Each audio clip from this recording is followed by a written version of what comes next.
Good evening, everybody out there in YouTube world, and if you're listening later on, obviously in podcast world.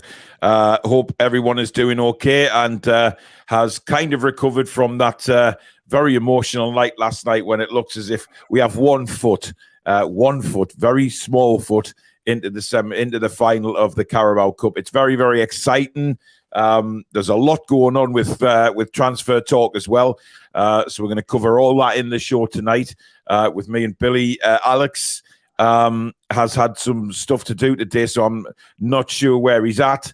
I know he had to take his partner back to the airport as she's heading back to Poland until the visa's sorted out. So hopefully he will be able to join us at some point. But I'm not sure whether he's being held up in traffic or what's going on. But hopefully he'll join us a bit later on. But you still have me and the Billy Bob Coleman. And Billy, we may as well start off with Anthony Gordon before we talk about anything else.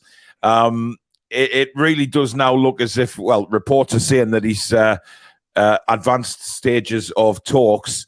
But the main stumbling block is obviously the fee, because it has been mentioned around 40 million. Now, Newcastle United will probably want to break that down because of FFP. So it looks like they've offered around 2025 up front with 15 million to come. And it's just obviously going to work out how those payments are made. Yes, it's the important thing is to stay within the boundaries of the FFP rules, which seems to be only adhering to at the minute, the way other clubs are carrying on. But still, we're doing it right. We're doing it right. There's no, any slight hint of controversy, and the big six will be honest, like a ton of bricks. So we've got to do it right. And I think 40 million in this day and age is an average price for a half decent player. So I think it's a fair deal. I think it's a fair deal. I mean, there is reports going around that 60 million's been mentioned as well, but I don't think it's anywhere near 60. 40 million is still a lot of money, Billy, and it is a risk, if you like. I mean, 40 million quid, that's the same as what we paid for Bruno, which seems incredible. But the market is always raised for, English players, isn't it? Yeah, it's the premium for English homegrown players. I don't think it's much of a gamble at all. I think he's got bags of potential. I think he's got lots of stuff in his armour. He's got pace, he's got energy, he's got skills, he can score goals. I think it'll be a great signing for us. I really do. I know he's a bit of an arsehole, but he'll be our arsehole, and so we'll love it. Well, yeah, I said that earlier on in a video. In the video I did today with the latest news, said he can be a right shithouse at times, but if he signs for us, he'll be our shithouse. And like you said yesterday, if he does that in a black and white shirt, Joe Linton's done it. Joe Linton gets involved in the rough stuff, and Fabian Schär likes it as well, as was proved against Anthony Gordon earlier on in the season. So, if he's doing it, all I want to see is, if he does pull on a black and white shirt, then obviously I will absolutely love it, because you do support them when they're in the black and white shirt. There is absolutely no doubt about that. And I'm changing the camera angle simply because we're joined by Stato. Good evening. Evening. How are we doing? Yeah, all right. We're just discussing obviously the situation with Anthony Gordon and the price and how they're going to work it all out and things like that. Because that seems to be the only thing now that needs to be agreed. The advanced talks are pretty much ongoing, and it's just how the payments are going to be made. And we're just saying about supporting him when he's in a black and white shirt. A lot of fans are saying, he's a shithouse, but if he signs for Newcastle, he's our shithouse then. But, we'll see. Have you got your main light on, Alex? I can't have my proper lights on. Yeah, no, I know the background's got a bit shady. It won't be like that next time. Let me see if I can improve it. That's all right. Right, just to let everybody know, with regards to all the comments that we're getting, it is literally now impossible for me to go through them all, because if we did that, we wouldn't be able to chat. We wouldn't be able to have a show. Now, the whole point of the chat is there to put up your comments. What I'll do is I'll read some out and keep reading them out and things like that. If you do want a chat, a comment 100% read out, then obviously you have the option of sending in a super chat, and they come straight to the top of the list and they will be read out. It has come to that. It's just the way this the situation is at the minute because of the amount of viewers we've got now. I hope you can understand that. But that's the whole point of the chat. It's a community in there as well. It's not just us three. It's all the subscribers and viewers that we get on the channel. So I hope you can understand that, guys. But I will read some out as we go along as well and talking about specific subjects. But keep the comments coming in because, as I say, it is a very genuine family community in that chat where everybody's getting... Man United scored already? Oh, well, there you go. 7 minutes in. Unbelievable. 5 minutes in, actually. All right, who scored? I think it's Rashford, but I'm not certain. Just going to see now. No, there's a surprise. He's on fire right now. Absolutely on fire. We do have a super chat already in from Peter Joy, £4.49. I think we should look at the Saints' central defensive midfielder Alcaraz in the summer. Looks very promising and played well yesterday. I was impressed with him, actually. Half of the Southampton squad's quite good. I mean, Seko Mara looks, you can see there's a lot of ability there. He's trying overhead kicks and stuff. You know, we were linked with him as well. There's a few really good young players in that squad. They've done it for a reason. They've tried to just buy young, and then they just didn't stick with Hassan at all. They gambled and then just sacked him off straight away, which was a bit odd. Yeah, absolutely. Alex, now I know you have a real big love for Italian media. That's been proved all through the summer. Is this the Maxi stuff, is it? No. There was a report today which I mentioned in the news video earlier on today that we've had a bid rejected for Zaniolo. That link. Okay. Yeah, apparently we offered £8 million loan fee and something like £35 million optional buy in the summer, and it's been rejected apparently. But I haven't seen any UK media reporting that. That is simply coming from the Italians. That's not a bad price for what considering he's like a support second striker kind of player for Mourinho in a very good Roma side, challenging at the top end of the table. And he's young. He's got a poor... I think he's the guy with a poor injury record, isn't he, Zaniolo? Correct me if I'm wrong. Yeah. Still a cracking player, though. And a huge upgrade on... You know, we literally talked about this yesterday, about how when Maxi came on, we'd got... No, what wasn't quite that. It was when Wilson stays really high, we're relying on players like Longstaff and Willock to drive and create from deep, or deeper than Wilson. And they struggle technically, even though Willock's got that pace. Whereas Zaniolo would be a player that would have that additional technical quality. Similarly to how we talk about, or how we have talked about Maddison in the past, just that extra bit of technical quality to find a pass, play a cheeky 1-2, do a little dink. Same as what Bruno does to release people 2 or 3 times a game. We just need somebody who can do that, and Zaniolo can do that. He's a very good player. Absolutely. Tom, good evening to you. He says, I've heard a few people saying if we get to the final, Newcastle should put up big screens inside St. James's Park. I think it's a fantastic idea. Do you know what? We do that in rugby around here, around in the south. Yeah, yes, it's all pushing the south playing rugby. It works really. It's lovely. Look, I think they might have to be honest, guys, because at the end of the day, there's only going to be 30,000 Newcastle fans get into Wembley. That is an awful lot of fans who normally go to home games can't get in. And, of course, the thousands of other people that we want tickets. So it's going to be, they're probably going to have to do that. And I suppose, for those fans that can't go, Billy, it'll still be an amazing occasion if they can go and watch the game at St. James's. Yeah, because no doubt we'll fill that out as well. So it'll be a absolutely fantastic entertainment and an atmosphere around fellow supporters. It'd be fantastic. Yeah, definitely.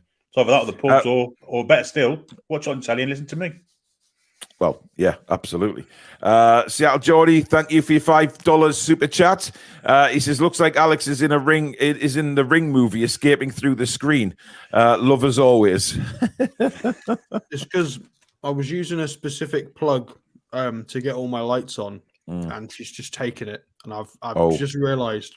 So I've plugged all the lights into the Xbox. Yeah, it's all right now. It's all right now. It's perfectly watchable, man. Solo says, even an all positive result, but again, some poor finishing. Maxi and Isak game changes. We need to start both instead of waiting for Wilson to try and hit form. Nathan's asking who's on the panel tonight. Well, this was at 7:45. Well, it's the normal three of us. So absolutely hundreds of. See, we've had over I'd say over 400 chats before we even started the show at 8:00. It's incredible. So I hope you guys can understand it. I'm going to have to deal with it a different way. Otherwise, we will never get through what we want to talk about on the show. But we will keep reading the odd one out. But as I say, if you definitely want yours read out, the super chat option is the best because it comes straight at the top. And as I can say, we can see it straight away. Wes, good evening to you. Clive says, do you honestly think ASM will stay now? I don't think he was going anywhere anyway, to be honest. These rumours of AC Milan, because the only reason that rumour came up was because, as I say, Zaniolo was wanted by AC Milan. Roma told them to get lost, so they've had to look elsewhere. They are apparently looking at, what's-his-face at Chelsea as well, Pulisic, but Maxi was mentioned. But as I say, nothing... I don't think Eddie would let him go anyway.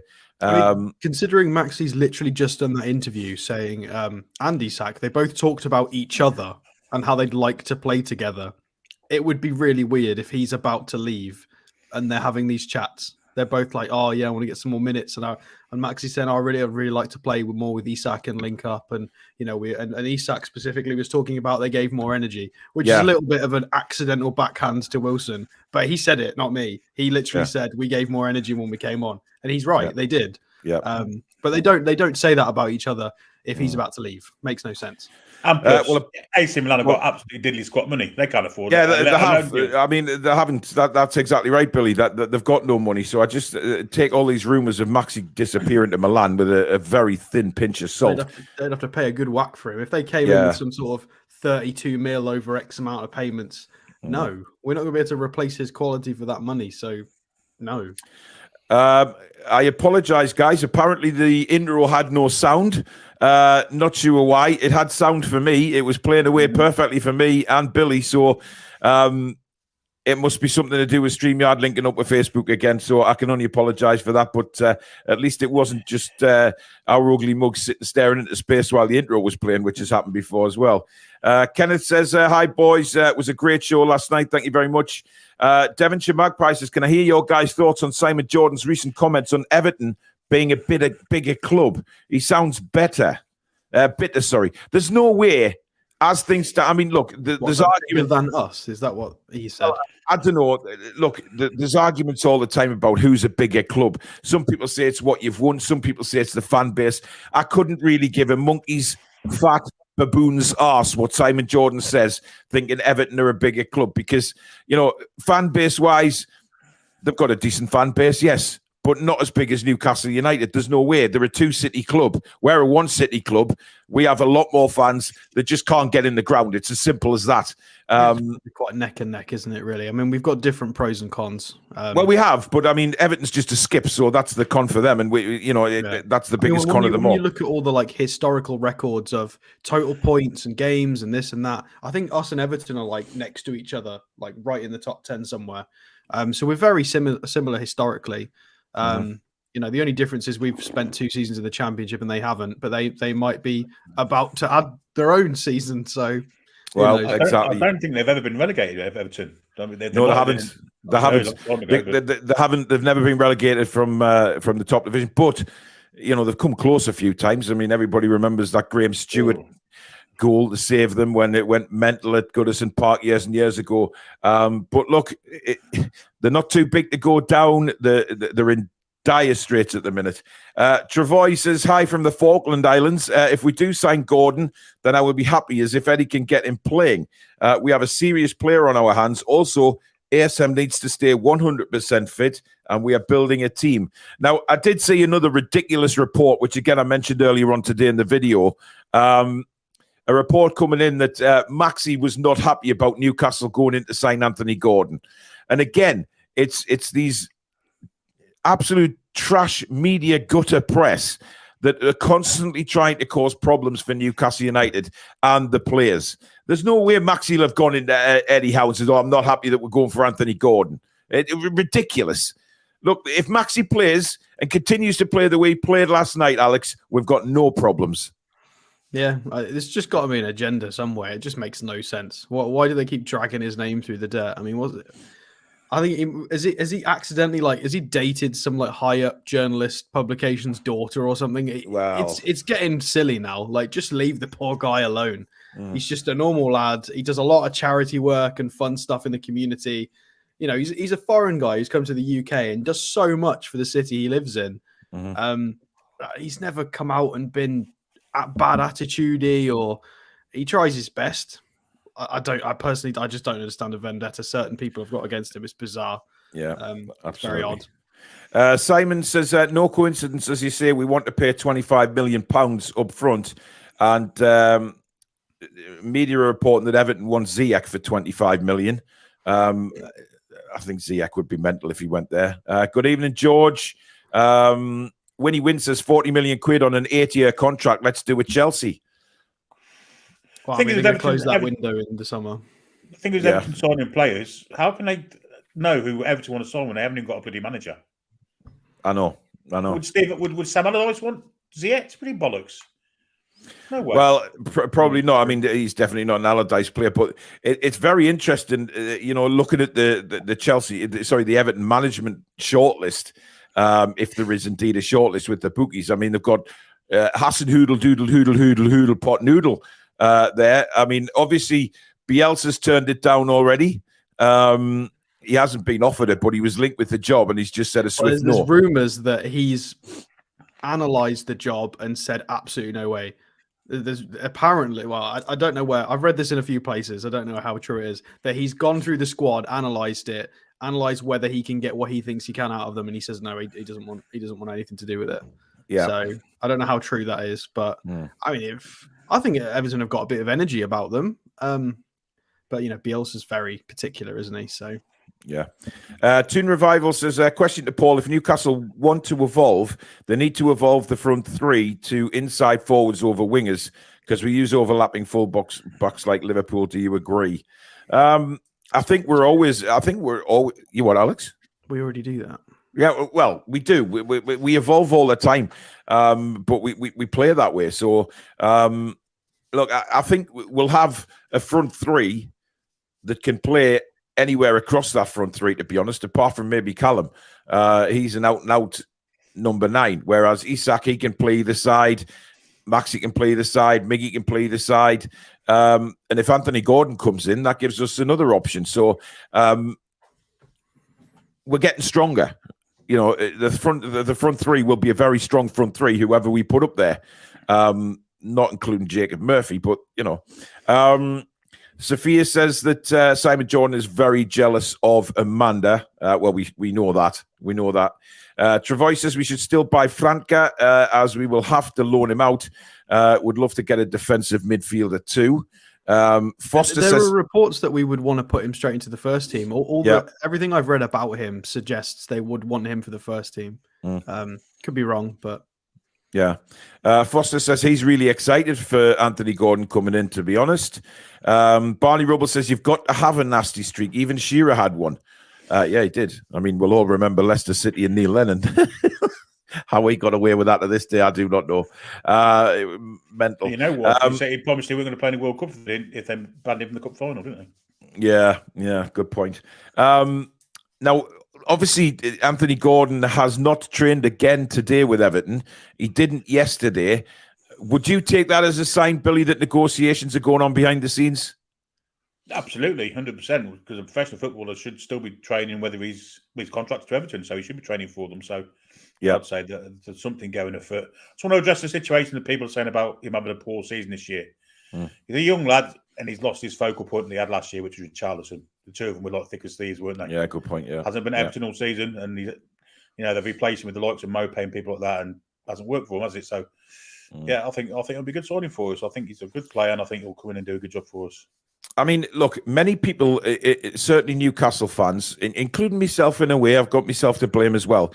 We're looking at Anthony Gordon and saying, he's got a shit attitude. Has he?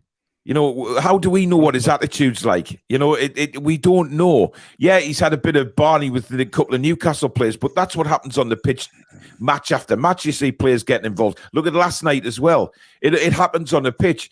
Now, are you telling me that Anthony Gordon walks into the Newcastle dressing room and Fabian Schär and Kieran Trippier just blank him? I don't think so.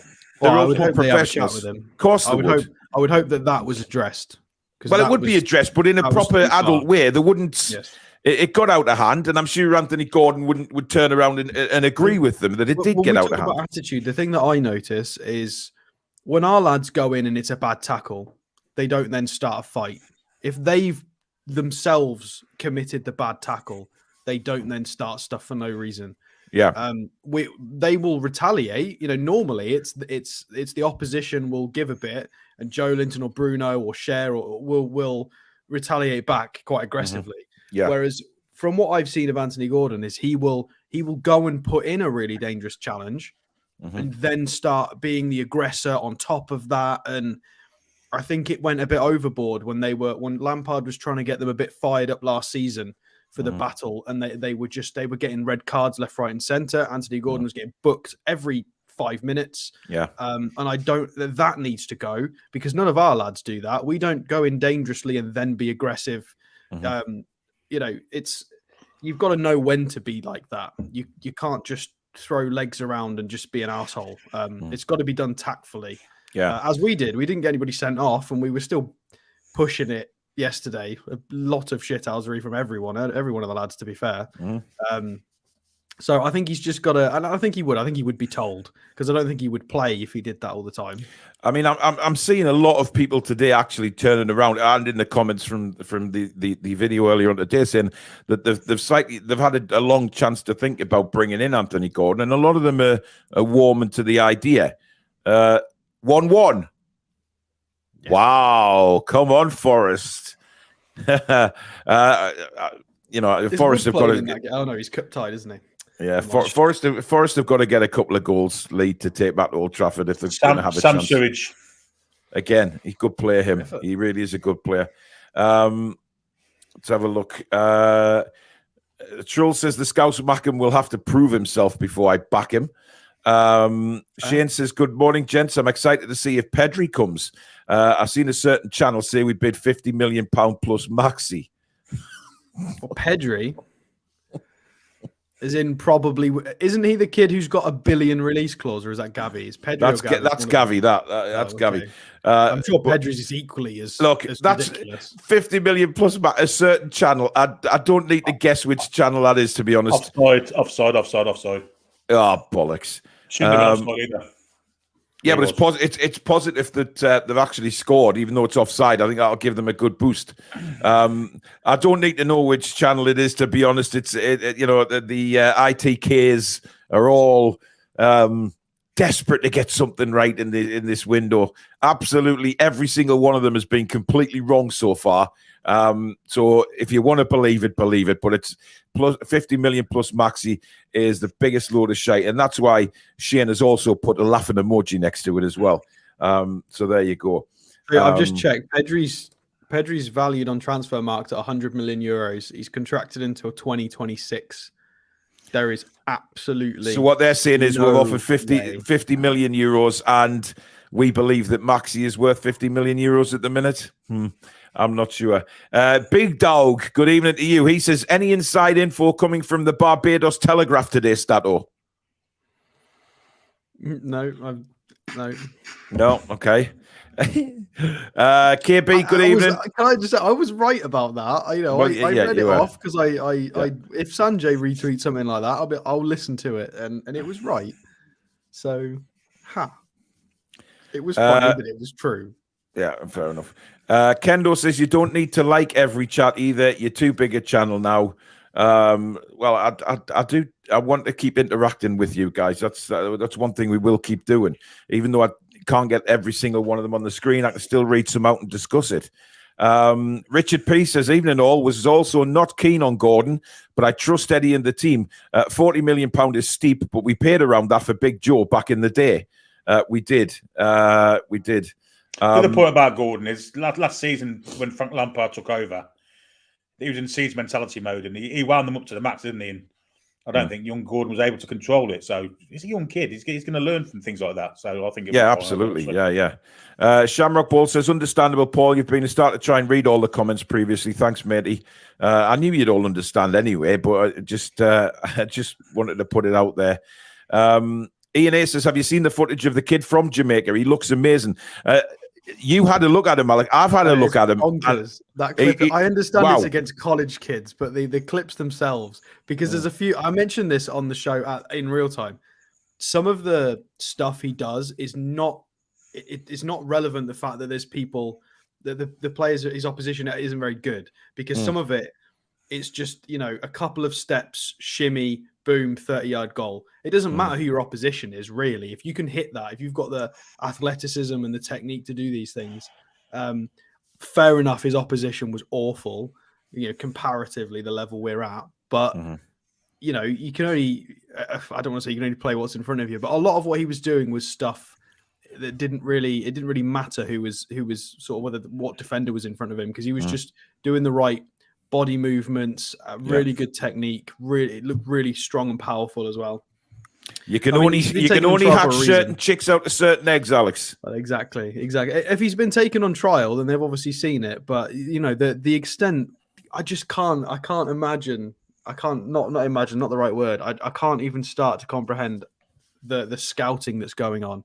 Maybe he's related to Usain Bolt somewhere down the line, Alex. Well, this is Ashworth as well. I don't know. Did you include in your video any recent videos about the new job roles that the club have announced? No. So this is pretty big, and this goes somewhat into explaining why we've been linked with, people from like the Jamaican university divisions and stuff, because it's just mental. Hang on a minute. I've got it right here. So we're looking for... so we're beefing up our scouting and recruitment department. We're looking for a lead video analyst. We're also looking for positional analysts, their first team roles. We're looking at more scouts as well. Where's the other stuff? It is... Yeah, so I'd need to go and have a look. I'd need to go and have a look at what the job roles are. But there was a few articles the other day about we're hiring for a bunch of new positions within sort of video analysis, technical analysis, scouting. They're pushing it even further. So I'll go and confirm that, and we'll have a chat about it maybe on a transfer show. But the fact that they're finding kids to bring on trial from that's crazy. It's so impressive. Can you imagine us doing that under the old regime, finding like somebody from Indonesia in a university and just pinging them in on trial? Never would happen. I know. Toon Revival says, I can't believe Gordon over Maddison or Diaby. It's an absolute joke. Well, the problem is there, Maddison may not be available. Diaby may not be available or may not want to come. You don't know what's going on behind the scenes. You can't say that it's a joke that we haven't gone for. They just might not be available to bring in. I'm pretty sure if Diaby has hinted at all that he would want to come, then we would have been in for him. Graham says he would still prefer to go for Maddison because he's a complete attacking footballer. Yeah, but it looks like he's actually going to be staying at Leicester City. I don't think he's going to be moving at all. AC Milan says Nathan are now very close to getting the Zaniolo deal done. Well, we'll wait and see on that because I've heard different. But Dan Kane says the Virgin Islands Dispatch has some breaking news, Alex. You're not going to live this down, mate. Yeah, I mean, it's never going to go away. God says, I still don't know why we need a winger. We have Maxi, Big Joe, and Murphy who can play on the left. Miggy, Murphy, and Isak can play on the right. We need midfielders. Well, I think it's a long-term plan because of Richie and Fraser. And we weren't expecting to have this lack of depth at the start of the season as well. We didn't think Shelvey was going to break and then break again. It's just unlucky. Mike says that ball from Bruno to Isak, where Isak rounded the keeper, was just yum. Yeah, he played another one towards the end of the game as well, where Isak was brought down. I mean, he was getting his shirt pulled before he even started running. Jordy B says Gordon's not worth anywhere near £40 million for a diver. Nothing special as a player. Billy, do you want to take them to task with that? Because you're quite impressed with Anthony Gordon. he dives because he gets fouled. He gets the tackles coming on him. Sometimes he goes over that and he contact, but give me a player that doesn't. They all do it.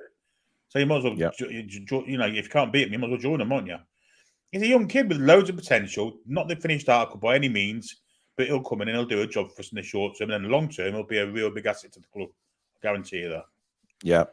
No, I found the jobs as well. So we're advertising for a lead video analyst, positional analysts for the first team, and in the academy, we're recruiting for an under 13 to under 18 UK scouting lead, head of emerging talent, recruitment operations manager, and a scouting lead. So that's a lot of new job roles.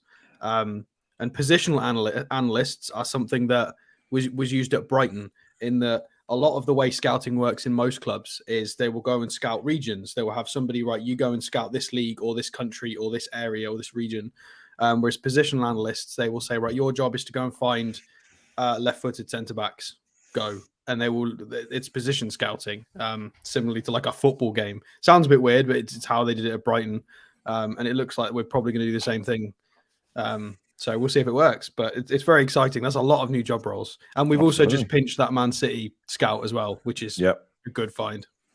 Barney Rubble says, no problem with reading the messages. Toon Review. It's a reward for a top-class growing channel. Thank you very much. Appreciate that. Steve says, is Wilson burnt out from trying to make the World Cup squad both mentally and physically? We'll come on to him because we're going to start talking about last night. The one question that I think I'm going to sort of fire to use to is Nick Pope the best goalkeeper, not just in England, but around Europe right now? Billy? I can't think of anyone better. If I'm thinking Frank, no, I think he is. He's certainly the best in England, which puts him in that kind of category, doesn't it? So whether you go for the Neuers or the All Blacks or whoever, they're all good keepers, but there's none better than Nick Pope at the minute. Yeah, Neuer's aging on a bit now, isn't he? He's sort of had his day. But Alex, I mean, the England team doesn't get together again until April. What do you think Southgate will do? Do you think he's got the balls to say Nick Pope's number one now? He hasn't got any balls. He's a bottle job. Southgate is absolute bottle job.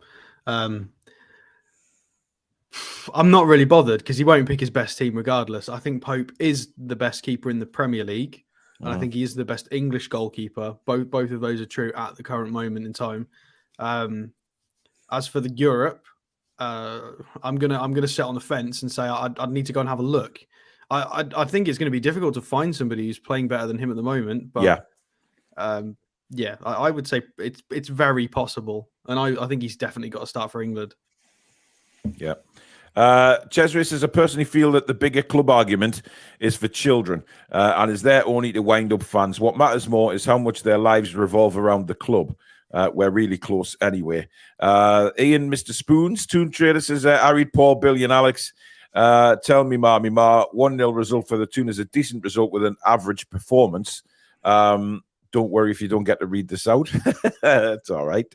Ashley 8, he says, are Billy and Alex trying for the milk tray man position? Yeah, do you know what? Are you guys doing something secretly behind the scenes here? Because this isn't the first time that you two have dressed up in all black. I'm just wondering if Cadbury's have been in touch with you guys. This is channel shirt, not in the know. All right, well that's fair enough. But Billy, I noticed you've gone for the Bond polo necks quite a few times. But then again, before we went live tonight, you were complaining the penguins were biting your feet. Yeah, I've got about 16 jumpers on, so freezing. It's a cold evening in Cov. Certainly is. Dan Kane says Everton have a massive US fan base because of Howard being there so long. Yeah, I suppose that's a good point. However, the American fans can chop and change, to be honest. That's no disrespect to them, but they probably don't stay supporters of one club for too long. Steve says, I think Arsenal are the only team never to be relegated. That's probably true. Actually. No, I think Everton have been down a couple of times, but many years ago. Yeah, Tom is come back with Everton have been relegated, but not for over 70 years. Time for them to have a taste of it. I think the main thing is they've never been relegated from the Premier League. So obviously there's a few haven't been relegated from the Premier League, but it's over 70 years, so it's a long, long time. Dynamics detail and says just the way that Isak looked for the pass to Big Joe was head above our other wingers. Miggy, etc., just seemed to hit and hope. Look, I thought Miggy did all right last night. I think he was certainly up for the game. It's just the cutting back. He did try though, didn't he? A few times, Billy, to cross on his right foot. He has been lately, hasn't he? He's kind of evolving his game to be more around now. It's so he's less predictable, so he's not cutting in all the time. I thought he had a good game again last night. I thought he ran that full back ragged again. He did. It was just the fact that we didn't have anybody on the end of it. You know, if we'd converted a couple of them chances, we'd be now sitting here saying, "Oh, fantastic work by Miggy setting the goals up." So either way you look at it, it was just unfortunate. We've got another $5 super chat from Seattle Geordie. Thank you very much. He says the Skull Island investigator reports a monster, real brute of a centre half in talks and works for bananas. Well, he's obviously talking about King Kong there, Skull Island. Can't get that past me. Kenny W says Everton fan phoned up a radio station and said he would drive Anthony Gordon to Newcastle free of charge. I bet he'll meet the car first. Sorry for stereotyping. Oh God, yeah, he'd have to nick the car first. Quality. Look, Anthony Gordon, look, we all know what happened a couple of weeks ago when Anthony Gordon drove out of Goodison Park. He was confronted by hundreds of fans who tried to block him in. To be honest, the kid looked scared for his life. I mean, if you saw the photos of him in his car, he looked frightened, and rightly so. That would never happen up here. I could never see Newcastle. Well, it hasn't. Look how bad we were in previous years. We've never gone to players' cars and threatened them and stuff like that. It's a ridiculous thing to do. And Anthony Gordon, I think you've suggested this a few times, Billy, may just be fed up of everything going on at Everton Football Club, fed up of how the players are getting treated about their ambition of the club and things like that. There's more to it than just saying, oh, he hasn't played well this season, because none of the Everton players have played well this season. No, absolutely not. And as the youngster in the side, it's a big thing to kind of carry, isn't it? As I said before, Richarlison's not there anymore. So it's a difficult thing for him to kind of go through. Alex is looking like some bad guy out of Austin Powers here. I'm just wondering what he's going to say. No Everton players, so that means Connor Cody's been really poor as well. Yes. Oh, there we go. Okay. Who? The man's dead to me. Mr. Connor Cody. No, the man's dead to me, right? But look, where Everton are in the league, you can't tell me that any of them players have played well. They've been rotten. So it's just one of them things. Ian says Simon Jordan went down in my estimation yesterday when he said he didn't rate Amanda. Well, he's jealous. He's jealous. And I think he's a bit of a sexist, mate. I really do. He's seeing Amanda in a wonderful position. And let's be honest, she's worked her ass off to get to that position in life. Simon Jordan is a failed football owner, and he can't bear to see anyone doing better than him, never mind a woman. So I've asked Simon Jordan to come on this channel many times, and many times he just blatantly ignores us. So, he hasn't got the balls to come on a Newcastle United channel and actually, have a debate about it. To be fair, I think he speaks to her the same way he speaks to other people he doesn't like. I think he's equally mean to every gender, which I think is... Well, I just think he's jealous. I really do. I think he's jealous. Dave Bullman says, all just media rubbish. How would they know what Maxi thinks? A lot of foreign media try to unsettle players. Maxi and Isak look good together. Gordon can be a really good option. We need to grow the squad. Now, on Maxi and Isak, somebody messaged me today and said, do you think that's what Maxi meant just after New Year when he says the best is yet to come? Probably. Has he been talking about his link up with... Has he been, bigging up his link up with Isak? Probably, because he's been playing...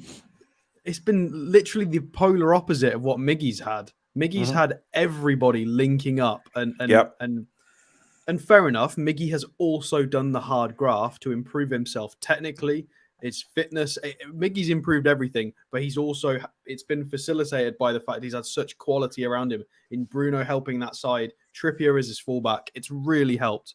So Maxi, theoretically having Burn as the left back and/or Wood for most of last season, because most of Maxi's minutes last year came with Wood in front of him. Yeah. And Target kept getting caught out with space behind and. I just feel like we need to give Maxi a bit of a run. I feel like I've been saying this for years. We have. Just let him play.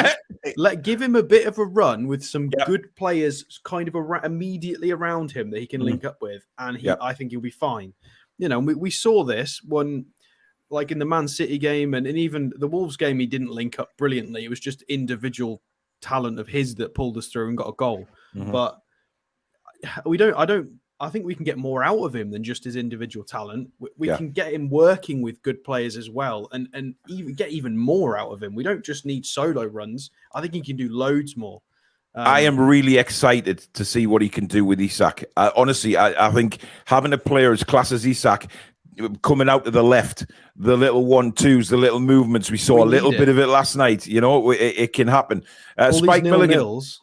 Can I just mention one thing? All these 0-0s, having Willock and Joe Linton on that as that option on that side against, for example, Arsenal was perfect. It worked like a dream against Arsenal because they helped out defensively. I think we couldn't be too attacking because Arsenal was so good. But with all these 0-0s, we needed the reverse. We didn't need people who were quite as careful. We needed a bit of unpredictability and talent. And it looks like Maxi is working a lot harder defensively, and he looks like he's a bit more switched on with his positioning, which can only be a benefit to us. Spike Milligan, thank you very much for your £20 super chat. Massive donator to the channel. Thank you, Spike, for your continued help. He says, not a fan of Gordon, but if he wears black and white, there you go. It is very different when they pull the black and white on. Now, Dan Burn last night, we talked about at half-time and full-time, we touched on it. He didn't look at all at the races, Billy, last night. He gave the ball away a lot. He tried to do this little cut inside a few times, and then the time he did it with Adam Armstrong, he nearly conceded a goal because of it. So do you think it's just fatigue with Dan Burn, or do we genuinely need a proper left-back? Of course we do. But he's fitting in fantastically. And last night, I think Nathan Jones did his homework because Kyle Walker-Peters can play on either flank. He's been gone too long, Billy. He has indeed. Yeah. And Kyle Walker-Peters played on either flank at full-back. He went against Dan Burn, and they definitely targeted him last night defensively. Yeah. A lot of their attacks came down our right. Yeah. Walker-Peters was a threat second half. He was a real threat. He was a catalyst to everything they did. Yeah. He just looked really tired. He looked, but now we've got a full 7 days off, which of course makes a big difference. I'm sure Eddie said to some of the lads that were knackered last night, just fight for this 90 minutes. We'll get a couple of days off from training and things like that. Have a rest, and then we'll ease everybody back into training for the coming second leg. I'm sure he probably said that. I've got a point about Burn as well. Even if we do in the summer go for a more balanced left back that can attack a bit more consistently, Burn's still going to be hugely important because let's not forget, even if we drop off a ton in our league form, we're still likely to get either the Europa League or the Conference League. So we're going to have a lot of additional matches next year. So having somebody like Burn, who's so experienced, who can play left back and left-sided centre-back, is going to be integral. And he's going to play, even if he drops out as not the first choice left-back anymore, he would still get 15 to 20 matches in the season, I would imagine, in cup games and rotation. So, and I think he would probably be okay with that. It's still probably enough football. He can still challenge. Stating some of Dan Burn's weaknesses is not saying that, he should go. It's purely stating that, maybe we could have somebody step in front of him and he can be a squad player. There's no harm in that. Yep. 2-0, Billy. Yeah, Weghorst. That's a shame. Wow. Okay.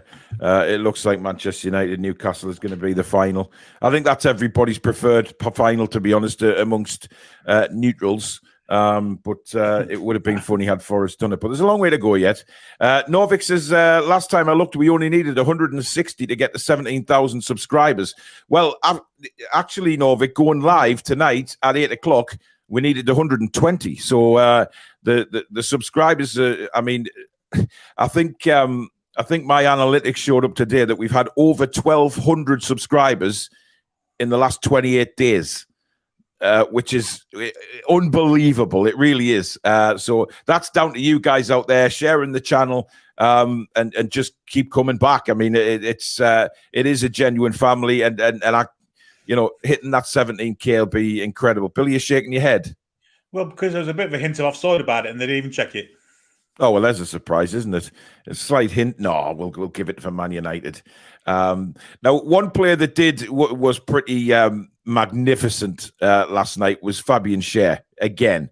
And he was, bringing the ball out again confidently. He just looked like he was in full control of everything. Headed clearances, running with the ball, his passing. Some of those passes in the first half especially, just whipping a diagonal ball. It's clear he's been learning that off Sven Botman there, Alex, just that diagonal ball. But he was superb last night, wasn't he? He was. Again, he's integral for how we play. It gives us an additional option where we can either sort of try and get up the pitch a bit quicker, and then just sort of sit around and play around the 18-yard box. Or we try a fast little transitional break and we try and catch them slightly out of position. We'll maybe rob the ball somewhere in midfield in a defensive line. And Botman and Schär, the first thing they do, and Trippier and Burn, all four of them do it, is they'll have a little look. Can I play a quick ball? Boom. If not, recycle. If they can, straight away. And is it long ball? Kind of, but it's long ball with a lot of quality. And Schär's definitely... He's improving a lot. His positioning, his awareness, his long balls are getting better. His dead balls are getting better. His physicality is doing all right. I mean, there was no head injury yesterday. It was more of a knee thing. But, he's arguably... I think he's arguably captain material, in my opinion, at the moment. It's just that Kieran Trippier is a fantastic captain and it is better, in my opinion. Yeah. But I think any other team... Schär gets an armband. I think what I love about our back four at the minute, and Billy, I don't know whether you've noticed this, is just how much they cover each other. If one man gets beaten, we've got another one straight there to help him out. And it's not just the back four, obviously. The midfield come back and help out immensely as well. But when Dan Burn got taken on a couple of times last night, Botman was there in a flash, and there was just. You shall not pass kind of thing. But it was interesting what Solo says. He says, we need a centre-back, as when Schär went down last night, I was praying he was okay, as I didn't want Lascelles. Now, that was very early on. The same thing. When I saw Lascelles I thought you might have. Because at one time, it looked like it was going to be serious and he wasn't getting back on the pitch. But, we need to understand this about Fabian Schär. I mean, that man could literally... be knocked down by a school bus or something like that and look like he's completely gone. He's not a member of this planet anymore. And then he'll get straight back up and play on. I think it's the fact he was moving his knee around. Yeah, it was his knee. It was more frightening than his traditional sort of head injury. It was it concerned me a little bit. Yeah, it was a worry. Mark Mullins, welcome to the Members Club. Thank you very much for joining. And you now in the hat straight away for any members draws, which we will be doing another one probably on TTR Friday, because I think we're having a night off tomorrow night from a live show, since we've been going many times, unless Billy fancies doing a show. But we'll... I think Billy wants to put his feet up as well, because we've been lots of live shows. There probably will be a recorded video tomorrow with any news again, but we just need to recharge the battery, so to speak. 9 out of 16 long balls from Schär. That's bloody 16. Wow. I mean, that's incredible that he's even trying to achieve 16 long balls. It's really impressive. Now we need to come to the elephant in the room, which is Callum Wilson. Now, literally everybody is saying that Isak should start on Tuesday. But we said that again in our preview show earlier on in the week, and he didn't. Do you genuinely think, and I'll ask this to both of you to be fair, will he start Isak on Tuesday, or will he stick with Callum Wilson? Do you want to go first, Billy? I think he'll stick with Wilson, but I'd put Isak in myself, but I think he'll stick with Wilson. Really? You think he'll stick with Wilson? I think he'll give Isak a little bit more. I think if there'd been a game in between, he might have started him, but I think the 7 days he'll think maybe Wilson can get back. So he's not one for changing for the sake of changing, and I don't think he will. No, but Billy, how long does he keep a £60 million striker on the bench? Wow. You know, he can't keep doing it. He's got to. Isak hasn't come here to sit on the bench. Yeah, but he does keep doing it. It's it. He does keep doing it. This is the whole point. We keep predicting change every week, and he doesn't do it. So how long before Isak? You know, because Isak wouldn't have been told that. You know, obviously his injuries had a lot to do with it. Why he's been on the bench, but he is fully fit now. That's clear. Last night, Alex, what do you reckon? Because you can't keep a £60 million striker on the bench. I just love that sentence. I think it's amazing. The fact that I never thought I'd say that 2 years ago. You know what I mean? You know. Right. So there is context to this. We've given a hint from Eddie Howe. Eddie Howe, was it the following? Was it after the match? He went into the press room and did a talk, and he literally said, well, this now is the first time I'm going to get a week to train with the lads, because he specifically said they've not really had enough time to do any proper work on the training ground, because people have been coming back from injury, games have been coming thick and fast, and it's been more about maintenance and recovery for the next games. Now he's got more time to do some more work actually on the training pitch, so that that might indicate he's willing to give Isak a try. There might be a lot of things to do with the press, because he hasn't played for a long time, so there might be certain things that Eddie Howe and the whole coaching staff have tinkered with in regards to defensive phases, when the ball's turned over, when this happens, on corners, on this, on that. There might be a lot of things that they want him to do that he's not aware of, and they need a proper week of training to get that into him. So I think that increases his odds a lot more of starting. I think it's a lot more likely now, because he'll have that time to do that. And it makes a lot of sense, because when he comes on at 30 minutes, Eddie Howe can just say, because in his interview, Isak said, we didn't really say much when he came on. Eddie Howe didn't say a lot to him, because the idea is Isak's a natural goal scorer. He knows what he's got to do.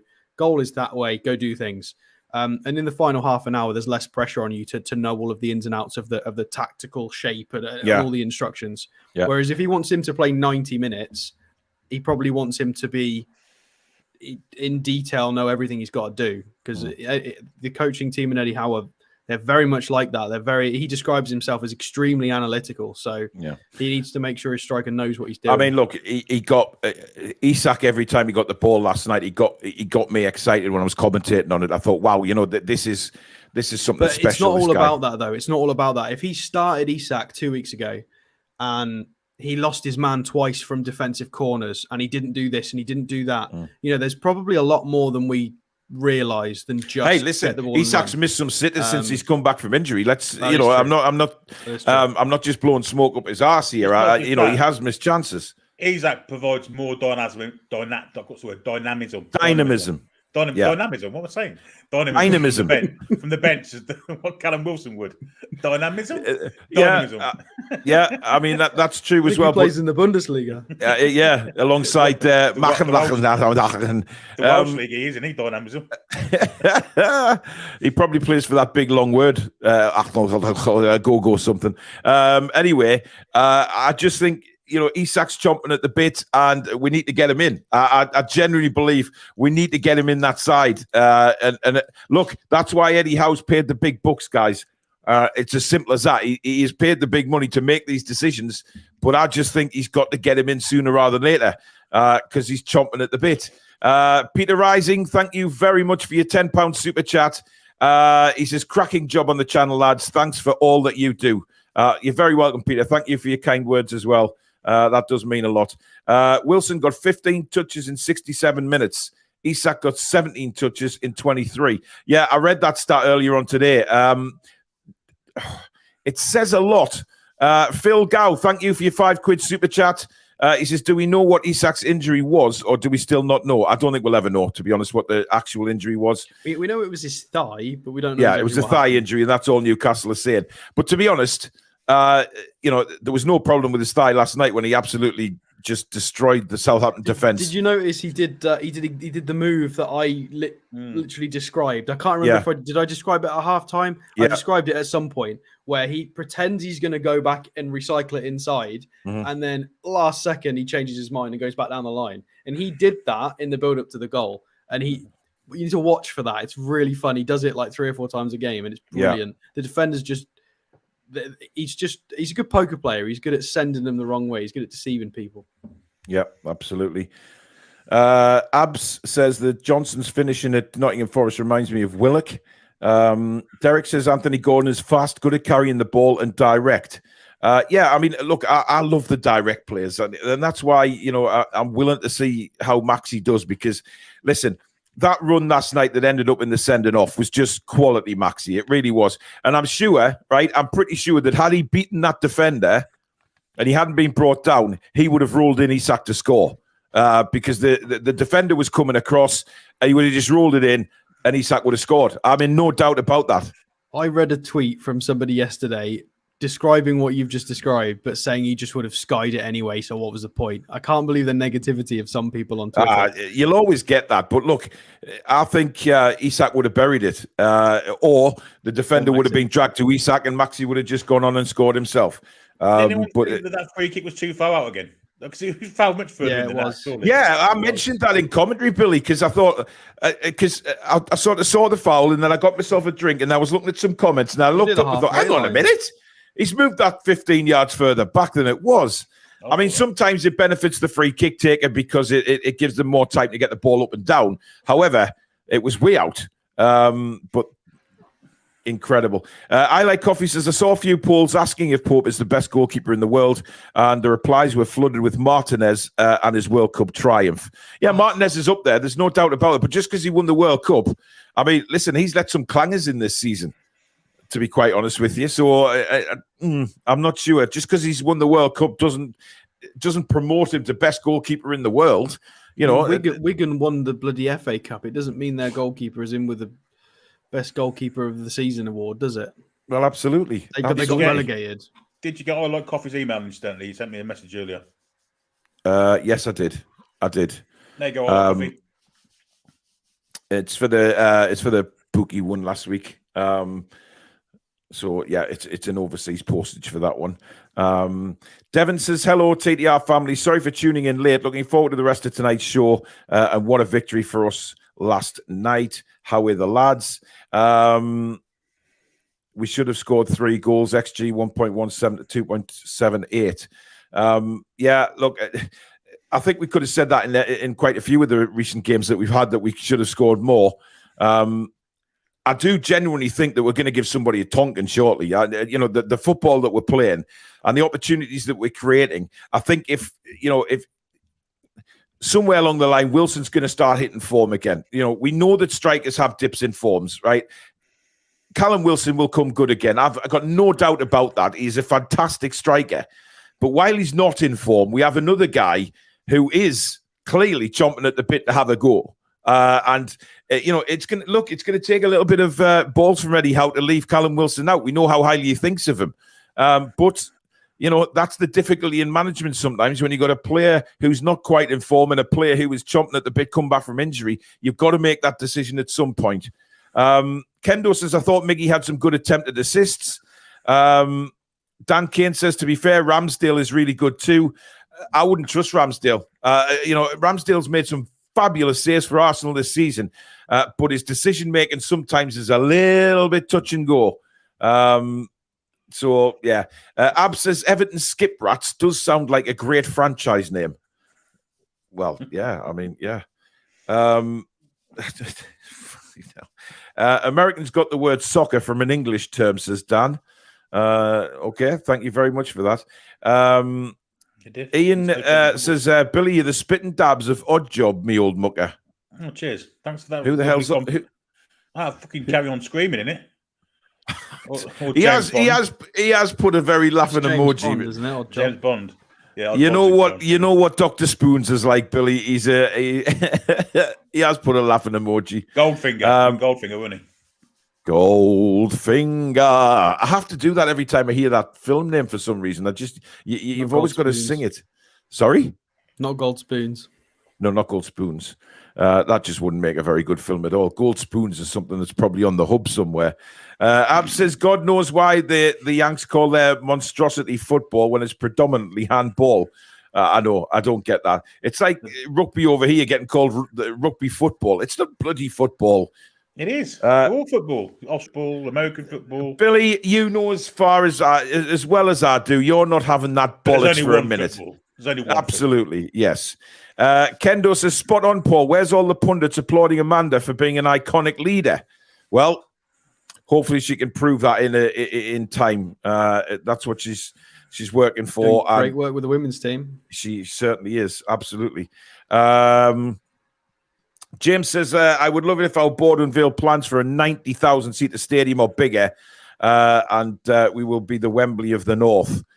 Look, I think... Oh, that's a nice phrase, isn't it? The Wembley of the North. I think we can... I mean, if these guys do have plans... Just the thought of it, the thought of the Saudis building the new stadium, you can just imagine how spectacular it's going to be. Well, we've got to get Francisco to say that. Well, yeah, but you know what I mean? The Saudis don't do things by halves. I mean, if they build a new stadium for us, right, it's going to be spectacular. You just know it is, because they won't settle for anything less, which is it's kind of exciting. But it depends, you know. Do they have to move away from SJP? You know, that's the big thing. Because that'll torture me, because I've got so many memories in that stadium. Obviously, you know, family being there and, you know, going to the games with me dad and things like that. I've got some, you know, wonderful, wonderful memories, as thousands of supporters have. But then you've got to think of the flip side of it. You know, what's best for Newcastle United Football Club? And you would think, because of the restrictions of building onto St James's Park, that will change in time. I'd be gutted to leave, though, I must admit. Jake says, I fell asleep watching YouTube last night and got woken up at 4 a.m. to Billy celebrating a goal in a watch-along from 6 months ago. Shut my pants. That's brilliant. Yeah, because obviously, you know, once you start watching something on the channel, it'll play old ones again. Wow, can you imagine getting woke up with Billy cheering a goal at 4 o'clock in the morning? Yeah. James says he made a few mistakes talking about Dan Burn, but I don't feel he's our biggest problem. You're a bully, Paul, picking on him. He has put a laughing emoji after that, because obviously James is a member of the channel, and you know, he makes sure he makes sure that the emoji's there, because I would have told him where to take his face had he not put that emoji in. Anyway, guys, we'll quickly now run through the player ratings. We'll not spend a lot of time on these tonight, because obviously, you know, it's been and gone kind of thing, and we'll focus more on other things. But we'll quickly run through them. So, Alex, that means, you know, not spending 5 minutes explaining why you've rated the player tonight. But it's fun. I know you like it because it's statty stuff. Yeah. Robert Watton says, I've been travelling up from Cornwall to watch games for 20 years now, and I can't get a ticket. Good and bad news. 20 years coming up from Cornwall. You know what I would do, Robert? Move. It's all about... You could have bought somewhere really nice for the amount it's cost you in petrol. Absolutely. 20 years. Especially up here, where house prices are much cheaper, because we in the north are just forgotten about by the dickhead MPs down south. But, you know, that's just my opinion. Tom says, I fell asleep towards the end of a TTR live stream a while ago and woke up to a video about the Congress of Vienna. How do we get linked to a Congress of Vienna video? Unbelievable. Yeah, interesting. Tom Lynch says, no, it's interesting hearing Stato's thoughts. Well, yes, because you are just a mirror image of him. Right, we'll start off with Bishop Pope. Bishop Pope doesn't sound... You can't be a bishop and a pope, can you? So, His Holiness Pope. And Alex, we'll start with yourself. I've got to give him a 10 because it was a couple of... at least a couple of top quality saves that with any other keeper on our books, they go in the net. I can't give him any less than a 10. I couldn't do it for the other day with the one save, but now he made multiple in a time where I've not seen our defense get that rocked in a long time. They wobbled. We wobbled for 15, 20 minutes, and Pope stood strong like a leader and just pulled off some incredible saves. So clever at releasing the ball early as well. The amount of times he's really good at that funny little throw, isn't it? He makes it look like an orange, whereas to us the football would be quite big. He just holds it, just rolls it out, and gets the attack going again. Yeah, 10. He was brilliant. Yeah. By the way, there was a Southampton fan on John's channel earlier on when he did his review. Give Nick Pope a 7. How? The only reason we got not 3 points, but we won it. So I didn't actually finish listening to the player ratings because I took the huff after that. So anyway, I'm going with a 10 as well. I thought he was absolutely superb. And what I love about Nick Pope is if he doesn't think he can save with his hands, his legs are there as well. He's just, the improvement. He has actually improved since the start of the season for me. His decision making. When he came out and clattered that Southampton player, who, by the way, he wanted to stay on the pitch. He didn't know where he was. Now, people were saying that was a foul. The Southampton fans were going mental. Nick Pope has got to go and win the ball. It's as simple as that. And he basically did. By the way, Anthony Gordon has handed in an official transfer request, guys. So there you go. Saves a few quid. It may do, yeah. But I thought Nick Pope was just so quick off his line. He was fabulous. So 10. Hang on. Francisco's back in the house. We haven't seen him for a while. Hello, boys. Chat and mods. We need a true left back, centre midfield, start at depth, and a second set piece taker. We've become a bit predictable on the last one, in my opinion. Paul, will there be a forum this week? I don't think we're going to be able to fit a forum in because we're having a night off tomorrow because we're knackered, Francisco. Last night I was absolutely pagged after that watch along last night. It was so energetic and it was brilliant. And the fact we had over 2,000 people watching, it was just mental. But Francisco, I'll send you an email shortly, babe, because I want to know how you get Wembley of the North as well. Well, Rachel's already said hello, Francisco. She'll have missed them. She's got an auto thing just ready, just to like. She has, yeah, yeah, she has. She has. Looking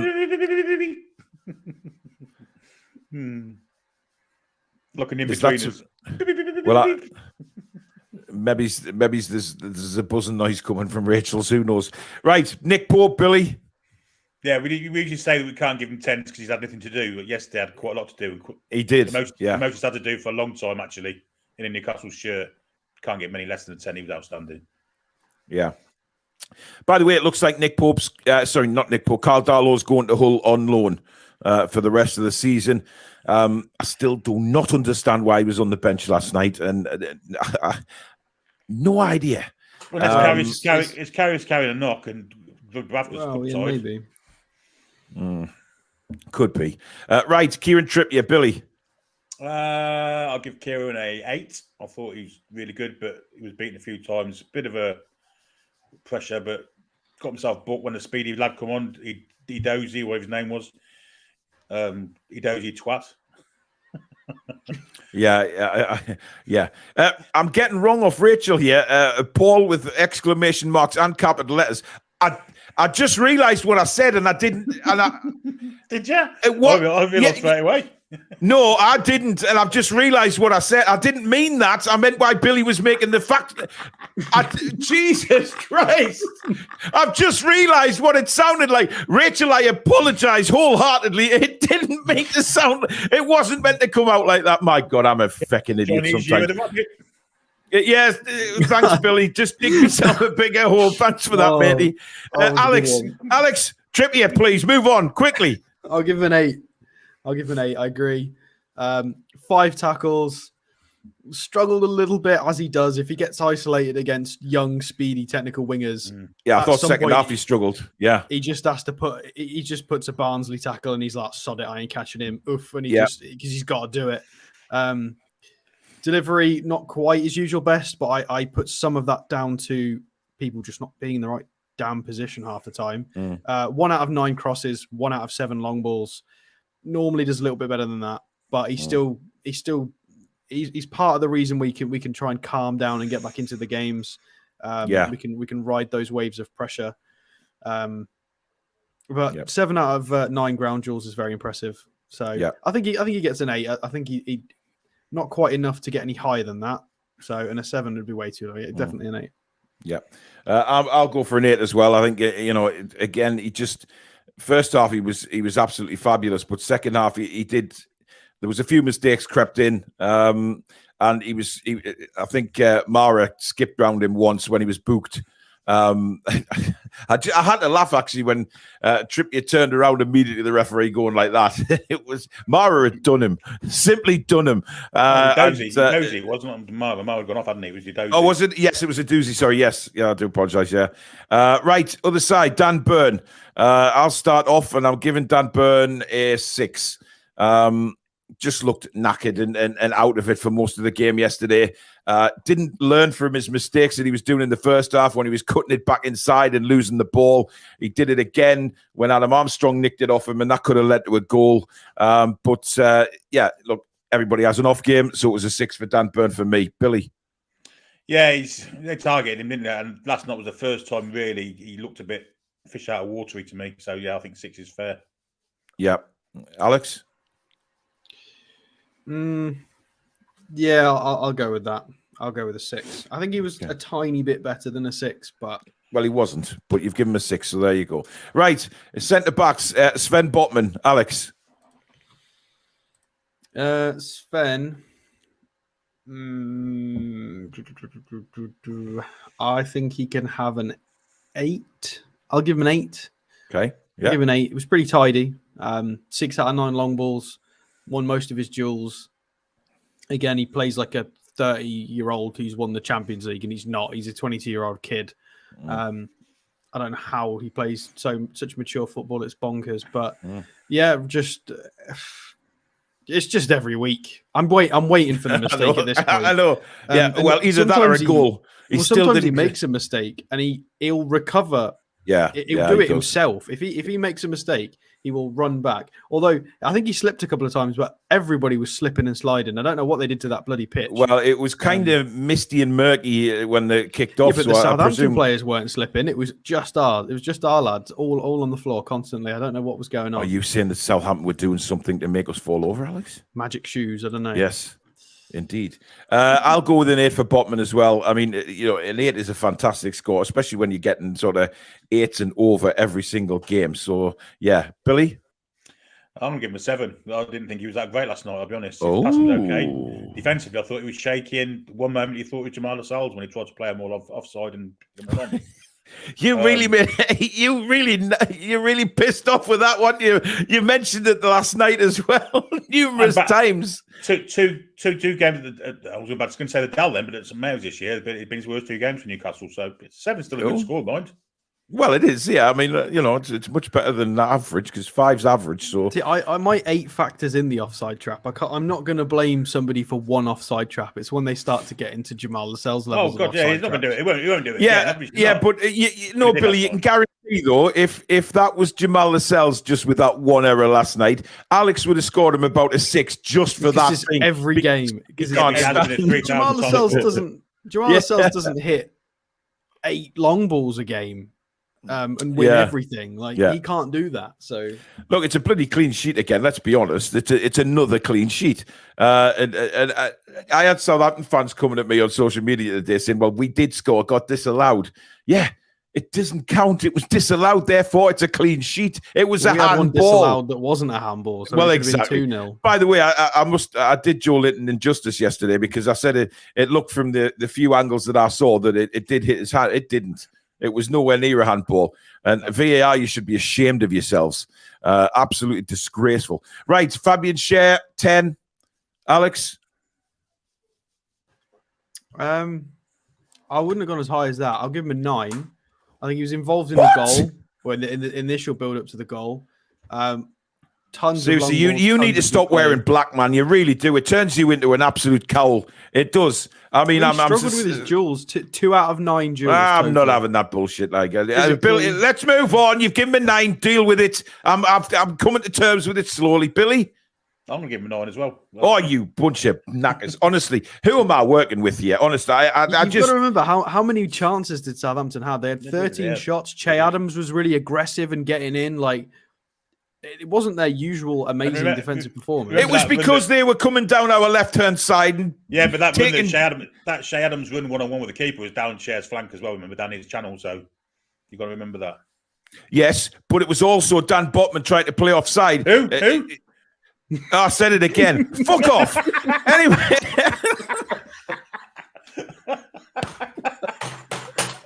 Damn it! Oh, no.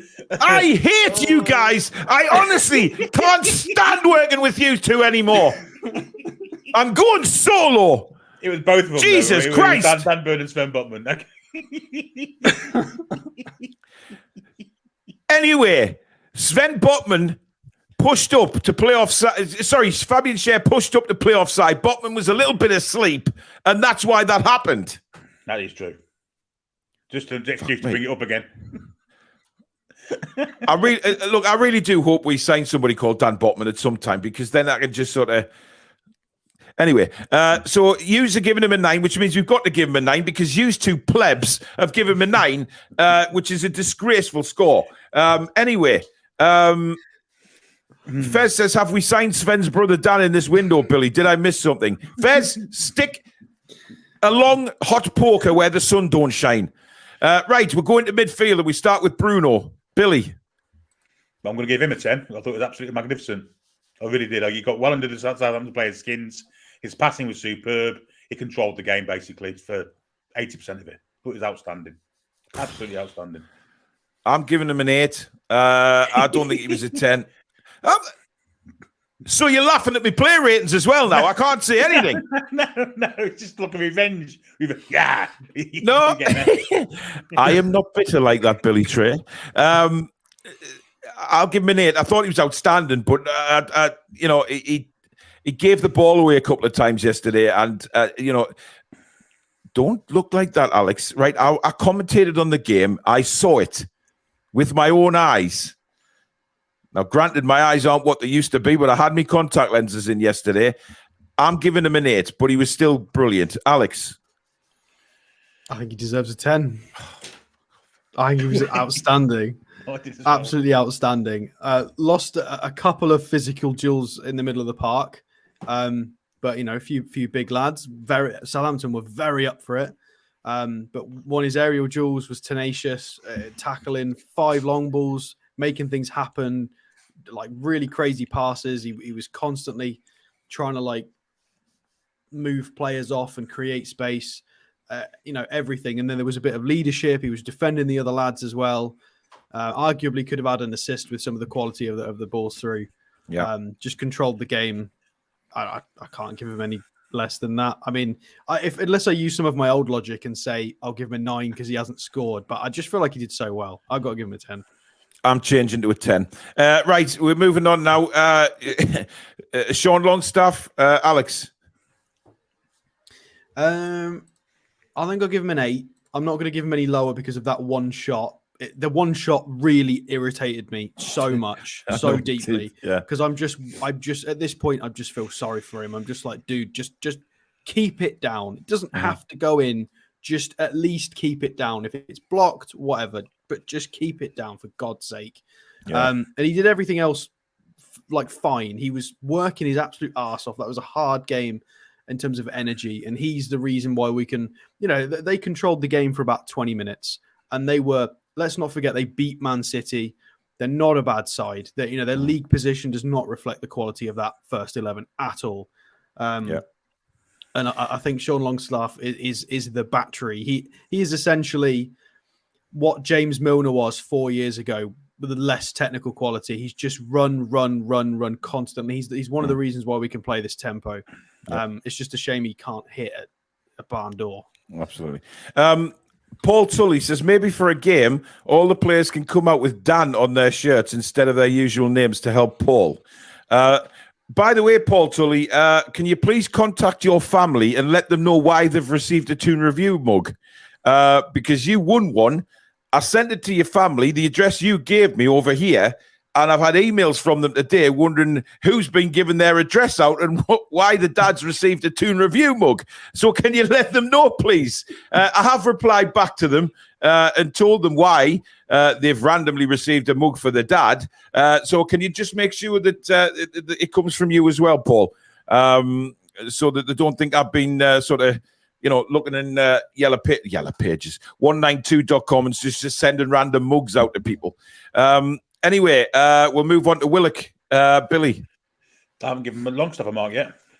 Oh, sorry. Go on then. But I will give him an 8, same as you two. Okay, right. Move on. Get on with it. I don't think you've given Longstaff a score. I did. I give him an 8. Oh, did you? Okay. They're a physical side Southampton, and he stood up to that really well, I thought. Yeah. Go on then, Willock. I'm going to give him a 6. I didn't think he was that good yesterday. Obviously, 2 chances and not as strong as he has been the past few weeks. Probably his worst game of a few weeks. So 6 for me for Joe Willock. I'm giving him a 5. Similar reasons for you, Billy. I think that that volley at the back post, man. That like Sean Longstaff shot pissed Alex off. It pissed me off, that volley. It just didn't look like there was no commitment in there. He just thought, I'll fling me boot at it. He should be doing way better than that. But I just thought he looked. I mean, you could put it down to the fact that he could be a bit fatigued. Willock's done a lot of work in the last few games, which can be understandable. And those of you that are putting Dan Willock in the chat, you can all screw off. Alex, Willock? I'll give him a 6. Okay. The only reason a 5 is also fair, but I'll give him a 6 purely for just his long leggy runs he does. Yeah. And he got a few shots off. But I agree that the first one he missed, I went, right, okay, get your head down, put the next one on target. Next one was even higher. It's just people talking about Wilson or Isak. That's not my priority. If Wilson starts again, fine. My priority is Willock needs some time out of the squad. Out of the starting 11. I want to see it reshuffled with Joelinton back into midfield and Maxi on the left. I think this is why we need depth, not just because of cup ties. I think we need depth to try and encourage some competitiveness in this team, because Willock has been misfiring at the top end of the pitch and he's got no competition. There's no competition for places in his position. So if he keeps messing up to this degree, and Longstaff on occasion when he does, there's nobody to come in, biting at their heels to go and take that spot right now. I think we need some depth to make the lads a bit more competitive again. Not just for squad rotation for cup purposes, but for just to get them playing better. Because there's no danger of him getting dropped, is there really? Unless he gets shuffled for Maxi, which is a maybe. 6. But I think Willock needs a little break. He's still young and he'll be a brilliant player. But he's been playing well of late, though. To be fair to him, he's not like he's playing badly. He's just had a bit of a shit game last night. Yeah, Billy, do you remember me at the start of the play rate and saying we'll go through them quickly? I don't think Alex quite gets that. I had to say that about Willock. He's been annoying. He's been annoying me at the top end of the pitch recently. Okay, right. We'll move on to Miggy. I'm going to give Miggy an 8. I thought he was tremendous last night. He worked his ass off, and it was good stuff. Alex? Yeah, I think Miggy deserved an 8. I think a lot. I think you guys hit it on the head earlier. He needed more players to kind of be on the same wavelength and to get into the right areas for what he was producing and giving. This is the first half. There's so many times we whipped the ball across goal and just absolutely nobody there. I think Longstaff's whipped cross across goal came from Miggy being there. Miggy worked really well with Trippier. Yeah, deserves an 8. He had a good game. Nothing to show for it, but he did all the right things. Yeah. Billy? I agree with that. All of what you both said. The 8 for Miggy. definitely. Had a really good game. Right, move to the left and Big Joe, Billy. Scored a goal, but missed an easy one. But on the whole, again, he was just. He scored two in theory, didn't he? Scored two. Allowed for nothing. Yeah. I think Joe Linton deserves an 8. But he would have got a 9 if it wasn't for that kind of sitter he missed. But 8 for me for Joe Linton. I'm going with a 9 for Joe Linton. I thought the fact that he didn't drop his head when he missed that opportunity in the second half, but he should have had 2 goals instead of 1 last night. I thought he put himself around again really brilliantly. He's doing that every game now, and he's consistent. 8, 9s, and 10s. So he gets a 9 from me. Alex? I'll give him a 9 as well. I think he was excellent. In a game where they were being very physical and energetic and lots of balls going up in the air and stuff, he won 5 out of 6 aerial duels. He was strong. Should have had 2 goals as well. Did his defensive work. And we've got to remember that every single game, he has to change his position every single game. And that's hard. He's got to change tactically exactly what he's doing. He's playing sort of left wing, rotate with Joe Willock. And then all of a sudden, boom, you're a midfielder. Maxie's going to go do that now. And he has to change every game. And he's come such a long way. Yeah, he deserves a 9. It was brilliant. Yeah, I think I much prefer him in midfield than I do out on the left, to be honest. I think he makes a big difference when he's in the centre. Well, it's almost like a false winger anyway, because it's normally Willock that goes on the runs anyway. It's just kind of they're pretty much playing the opposite to what we put on the paper. It's just because it rotates while we're in the attacking phase. Yeah. And on to Callum Wilson, for me, I'm giving him a 7. He is improving, getting back. I just think he's out of form at the minute. But look, Callum will be back, and he certainly improved last night on previous performances. Tom Lynch has given him a 4. Wow. I don't think he was that bad. Am I being too kind giving him a 7, Alex? I think so. I'd give him a 5. Wow. Okay. He was pressing a bit more. He looked fitter, but still not at the races. Fair enough. Maybe the balls were into the box weren't in the right places. Maybe some of it is he needs to stand in a better place. Maybe the quality of the delivery needs to be better. I'm not quite sure exactly what the issue is. I like that he had a bit more energy, but they're just night and day different when Isak comes on the pitch. I know Isak's a different player, completely different player. But I want to see a lot more. I do want to see a lot more from Wilson. Yep. Mark Mullins, we don't do halves on here, so it's either a 6 or a 7. You can't give a 6.5. Barney Rubble, not accepting a 5.5 either. Anyway, Billy? Yeah, I thought it was much better. Even though he had 15 touches, I thought it was much better. It looked a little bit fitter, a little bit stronger. He did the physical stuff okay. Didn't get in any position to score, didn't put himself in position to score, which is what he's in the side to do. So I'll give him a 6. I think 6 is fair for him. Right, well, 6 is bang in the middle of what me and Alex have given, so we'll go with the 6. Right, the 2 subs, Isak and ASM. 10s from me. I just think they had a magnificent impact on the game in the 20-odd minutes that they were on the pitch. They were just bloody-tastic. So both get a 10 from me. Billy? Well, they both came on when we were under the cosh a little bit. And they came on and changed the whole atmosphere of the game. The ball ended up at the other end of the pitch more often than not. Maxi 10, Isak 10. Both superb. Okay. Alex? Yeah, I'll give them both 10s. Isak did exactly what we requested of him last week, which is when you pick the ball up, stop being, fair enough, you're only getting a few minutes, but stop being too selfish.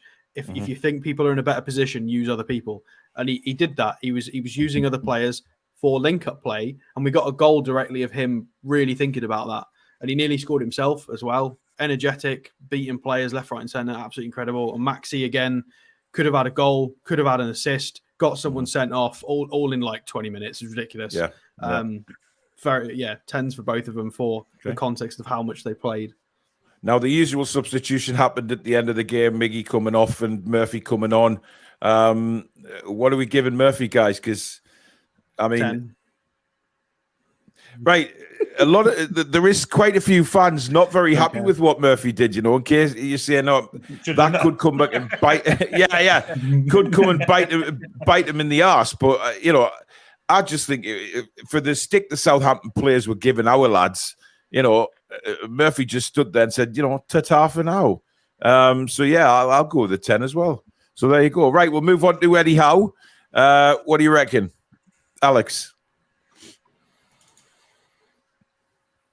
Oh, I don't like this. I haven't thought about this. Bulls. I'm going to give him a 7. Mm-hmm. I'm going to give him a 7. I think the substitutions were really obvious substitutions. We knew they were coming. We said at halftime. We said before the match. I really hope it's not going to be a 0-0 at halftime, and then we're waiting for whenever the subs are going to be coming on. And that's exactly how it played out. Maybe he's hamstrung a little bit with his. He talked about not trained properly. Fair enough. It's just. I can't give him any more than that. Yeah, I'm going to give him a 7 as well, Alex, because I think had we brought those 2 substitutes on a little bit earlier, I think we could have had a couple more goals. I genuinely think that because they changed the game. Southampton, I think, Billy, you made the point last night that they couldn't push up anymore, the fullbacks, because we just had pace now on each side and they couldn't push as far forward. They couldn't commit themselves, and it was impossible for them to move. It wasn't anything Eddie Howe did that stops that sustained pressure from being a goal. It was Nick Pope stopped us from conceding, not Eddie Howe's tactical shifts. Yeah, but Alex, there was a lot of times you could clearly see we needed to make a change because some of the lads were just burnt out. I agree. And it wasn't. That's why I'm only giving him a 7 because it was Eddie Howe's or the coaching staff's changes. Or lack of changes is not the reason we didn't concede. The only reason it still says 0 on that scoreboard is because Nick Pope pulled off some absolutely outrageous saves. Yeah. Whereas the subs were quite straightforward. 67 minutes for Isak, 67 for Maxi, 78 for Murphy. There wasn't anything sort of. I would have liked to have seen a substitution when we were getting absolutely battered. Or maybe a change of system or shape or this. And, the lads were just kind of hanging in there for dear life. Yeah. Peter Joy, thanks for your £4.49 super chat. He says Isak benefits from Joe Linton being in the middle. And on the flip side, Wilson suffers for Joe being out wide. Interesting. Billy, what are you giving Eddie Howe? I won't give him an 8. Everything's done really. The team's picked, the substitutions are picked. I just thought he hung on just to the right moment to bring the subs on, actually.